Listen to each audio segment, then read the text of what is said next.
E aí, pessoal, tudo bem? Essa vai ser nossa primeira videoaula, tá? E eu resolvi que a gente ia começar essa aula da parte dos conceitos.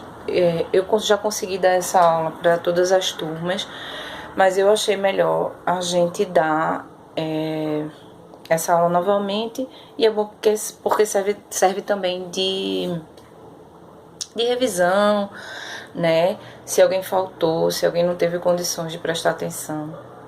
E aí isso daí termina facilitando para vocês. O material vocês já vão estar em mãos, né? Quando vocês assistirem esse vídeo. E eu vou me guiar nas minhas aulas por esse material, tá? Então eu tô aqui olhando sempre os slides, porque na medida que eu for falando para vocês, vai ser uma sequência do que vocês também vão estar aí estudando, tá certo? Lembrando que a gente já teve uma aula de globalização, e aí a gente entra nessa parte de conceitos e, consequentemente, vai vir a pré-história, tá bom? Aqui eu falo do conceito de história, e aí eu falo de um conceito geral, no âmbito geral, né? Que eu falo desse estudo do passado, né, e o estudo do presente também. A gente precisa entender que a história, de uma forma geral, né, seja ela qual for, ela estuda algo que passou e ela estuda algo presente, né? Não somente com aquele discurso de que o que é presente hoje vai ser passado daqui a pouco. Isso, obviamente, que sim. Mas tudo que acontece no presente também é objetivo de história, né? A exemplo do que a gente está passando na atualidade. Tudo isso que está acontecendo no momento é histórico. Vai servir, em algum momento, de história, né? Até porque a gente precisa entender que as coisas estão interligadas. Eu vivo falando isso para vocês. A gente não tem como falar de gastronomia se a gente não interliga a gastronomia a outras ciências ou a outros acontecimentos, né? Então, quando a gente fala de história, é que a gente não tem como não ligar a história a outros acontecimentos, né? Então, tudo isso, por exemplo, do que a gente vive hoje na história, é no presente, mas isso tudo é história, tá? E isso vai englobar a economia, a política, isso vai englobar a saúde, isso vai englobar a religião, e isso vai englobar, obviamente, que também a gastronomia, no sentido social, comercial, tá? A gente precisa entender isso. Eu também falei de tempo cronológico e tempo histórico. E aí a gente parte do princípio de que tempo cronológico é aquele que normalmente é um tempo igual para todo mundo, né? Então ele se refere a dia, a mês, a ano, é aquilo que se coloca num calendário, por exemplo. Quando a gente já fala de tempo histórico, aí vai depender da cultura de cada lugar. Então, o tempo histórico, ele vai haver uma variação. O tempo histórico para uma pessoa ou para uma população, um país, uma cidade, ele vai ser diferente de acordo com a cultura daquele lugar. Então, tempo histórico e tempo cronológico são duas coisas distintas, tá?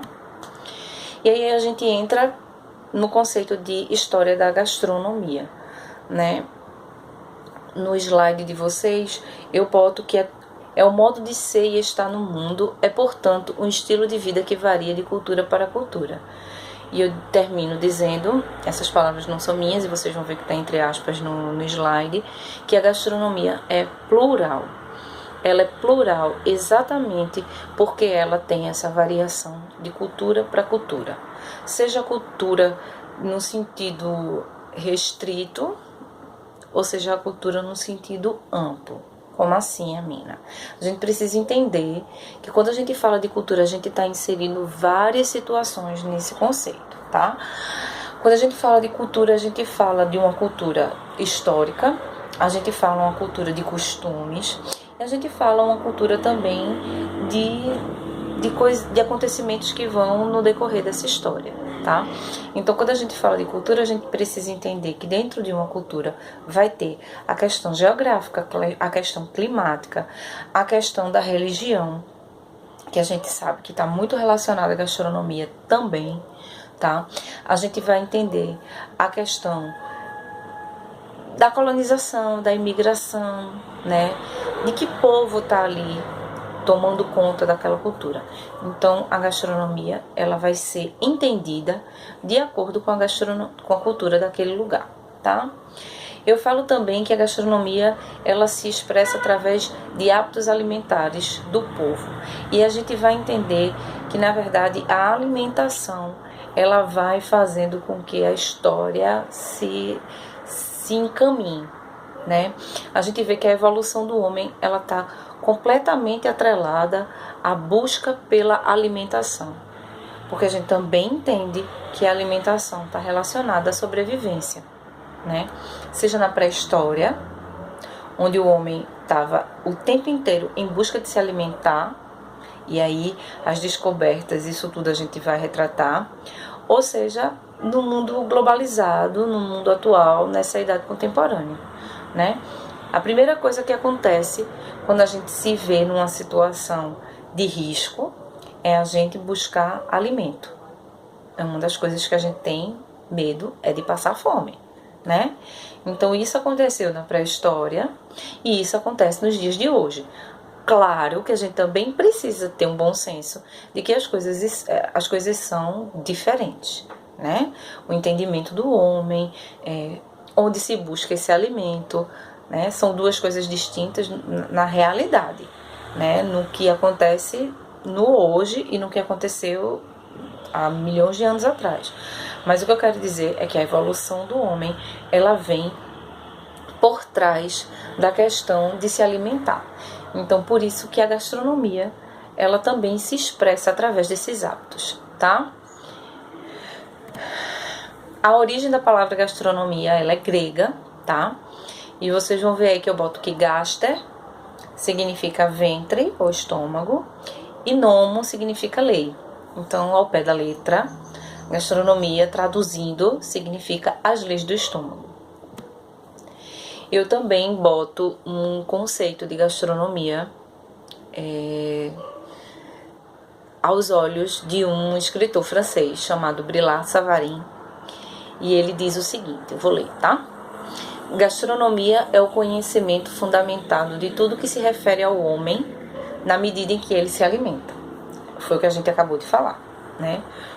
Que todos os hábitos alimentares são importantes para construir o conceito da gastronomia. Isso no mundo inteiro, tá? Independente de onde você esteja, você está conceituando gastronomia daquele lugar, pelos hábitos daquele lugar, pela cultura daquele lugar, tá? Assim, ela é, bem dizer, que move os lavradores, os vinhateiros, os pescadores, os caçadores e a numerosa família de cozinheiros, seja qual for o título ou a qualificação sob a qual disfarçam sua tarefa de preparar alimentos. Gastronomia governa a vida inteira do homem. E né? A gente precisa entender exatamente isso. Se eu digo a vocês que a gastronomia, que a história, ela evolui de acordo com os hábitos alimentares, que normalmente a alimentação está na porta de frente dessa evolução, o que o escritor francês está falando aqui é exatamente isso, a questão de governar a vida. Outra coisa que eu também comentei na sala de aula é que a gente precisa entender a gastronomia, não somente como essa gastronomia que hoje em dia a gente está muito acostumado a ver, que a mídia nos proporciona e que muitas vezes nos coloca somente nesse glamour que existe, né? A gente precisa entender que a gastronomia, ela vem desde a agricultura, né? Quem planta, quem colhe, quem vende, quem revende, quem abate o bicho, quem trata o bicho. Então isso tudo a gente precisa entender, que a gastronomia, os hábitos, a cultura, ela se faz antes, bem antes do alimento estar na nossa mesa, tá? Então a gente precisa ter isso na nossa mente como gastrônomos. As coisas precisam estar mais vivas nesses conceitos pra gente não errar, pra gente não acreditar que somente o glamour é que vai nos traduzir o real sentido da gastronomia. Eu falo que o conceito de cozinha e culinária são sinônimos, né? Que isso tudo se refere a utensílios, a ingredientes, a pratos específicos de cada lugar, de cada região. Então, quando a gente fala, por exemplo, da cozinha brasileira, a gente pode falar da cozinha brasileira e da culinária do Brasil, ou culinária brasileira. E ali ela vai retratar exatamente a questão da cultura, a questão dos métodos de cocção, dos ingredientes específicos daquela culinária, das técnicas utilizadas. Então, isso tudo está dentro do conceito de cozinha e culinária, tá? A alimentação, especificamente. A doutrina, né, a literatura, ela vem trazendo a alimentação, um dos conceitos seria conflitos de ingredientes in natura ou industrializado com os quais as pessoas se nutrem, tá? Quando a gente fala de alimentação, foi isso que eu falei para vocês, também está atrelado a esse conceito de gastronomia. A gente precisa entender que é exatamente todo o parâmetro até chegar à nossa mesa. Então é a agricultura, é a pecuária, é a indústria, é o mercado, é a feira, né? Até chegar à nossa mesa ou até chegar ao resultado final, no sentido de se alimentar, tá? E com a alimentação tem algo que anda muito atrelado, que é a nutrição, tá? E aí a nutrição é exatamente o estudo que permite uma combinação correta de alimentos, e essa combinação correta, ela tem um resultado saudável. A gente também discutiu que existem pessoas relacionadas à nutrição, que são os nutricionistas, que são os estudiosos, e essas pessoas têm uma visão científica do assunto, né?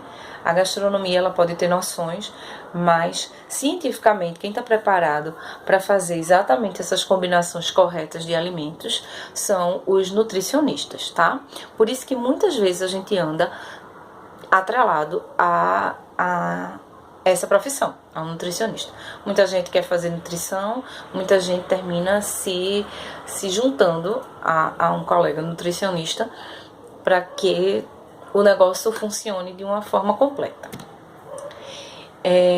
E aí, no final dessa questão dos conceitos, é quando a gente entende que o alimento ele vai ser analisado através dessas questões sociais, religiosas, né? E determina assim a cultura de cada povo e de cada época também, tá? Porque aqui a gente vai estudar de uma forma em relação às épocas, às eras. Então vai estudar pré-história, a gente vai estudar a Idade Antiga, Idade Média, tá? A gente vai falar de alguns povos nesse meio termo, mas no decorrer do curso de vocês é que vocês vão ver coisas bem mais específicas, tá? Como é o caso de cozinha clássica, como é o caso de cozinha oriental, como é o caso de cozinha das Américas, tá? De cozinha mediterrânea. Então isso tudo vai trazer para vocês a história gastronômica de uma forma bem mais detalhada. Aqui a gente fala do mundo, aqui a gente dá uma noção ampla. Quando vocês começarem a ver as disciplinas específicas, vocês vão ver uma noção focada naquilo ali, tá? E aí a gente entra na pré-história, tá? Com alguns eu cheguei a falar sobre o Paleolítico. Aqui a gente vai ver tudo, tá? Quando eu falo da pré-história, eu estou falando de um período desde a origem até a escrita, tá? Alguns estudiosos, alguns historiadores e pesquisadores, no século XIX, eles acreditaram, e foi por isso que a nomenclatura foi dessa forma, que a pré-história ela tem a questão do pré, o que vem antes, porque eles acreditavam que a história só realmente acontecia a partir da escrita.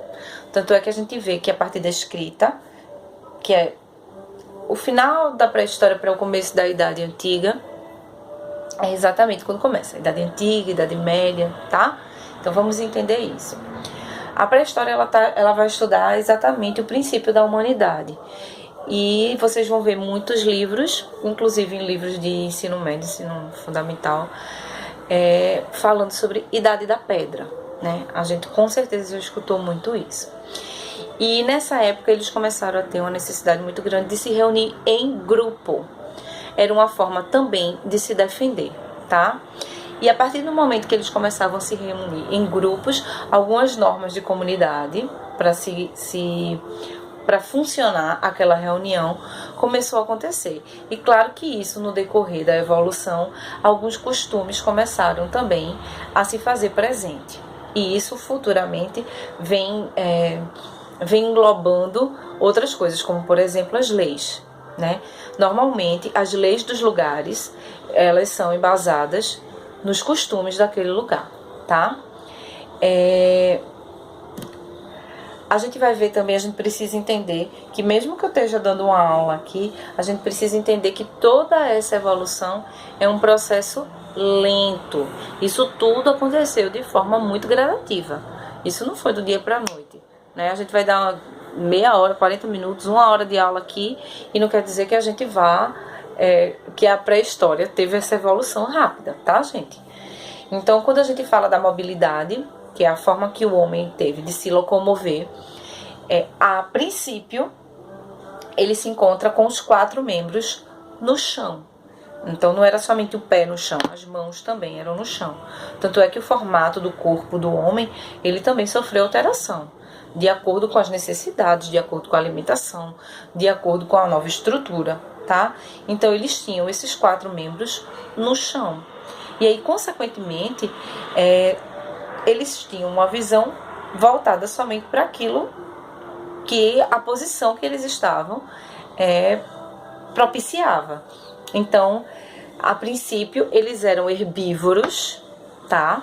Porque eles só se alimentavam daquilo que a visão deles alcançava. Então, a visão dele alcançava raízes, a vegetação, né? Insetos. Então, eles não tinham o alcance visual e aí também a própria estrutura física de ainda serem caçadores. Eles só se tornam caçadores, coletores, a partir do momento que eles se tornam bípedes, que seria as 2 pernas, tá? Porque isso possibilita com que eles lutassem de uma forma mais igualitária. Outra coisa que o fato dessa transformação de herbívoros para carnívoros, essa questão de quadrúpedes para bípedes também possibilitou, foi que eles conseguissem manusear os alimentos de uma forma mais facilitada. Quando eles se tornam eretos, não somente a parte cerebral, tudo, mas a própria estrutura, óbvio, vai modificando. E possibilita que a própria estrutura do corpo da mão, por exemplo, a utilização de polegar, né, essa questão de segurar, facilitasse. Então eles se tornam caçadores, mas eles se tornam coletores também. E eles também têm a possibilidade de criar ferramentas, né? Então ossos e pedras eram muito utilizados nesse momento, né? E isso também possibilitava com que eles criassem novas formas de se alimentar e também novos alimentos, né? Então a forma ereta, a possibilidade de pegar alimentos, de cortar alimentos, isso tudo terminou engrandecendo a questão das opções que eles tinham de se alimentar. Eles viviam em cavernas e a partir desses momentos que eles viviam em cavernas, eles também brigavam com os animais que tentavam viver nessas cavernas. Porque essas cavernas protegiam de outros animais e também protegiam do frio, porque a gente falou que era um momento de muito frio, né? Que essa questão do dia e da noite, no princípio da humanidade, eles não tinham tanta noção do que seria dia e noite, porque na verdade não existia, né?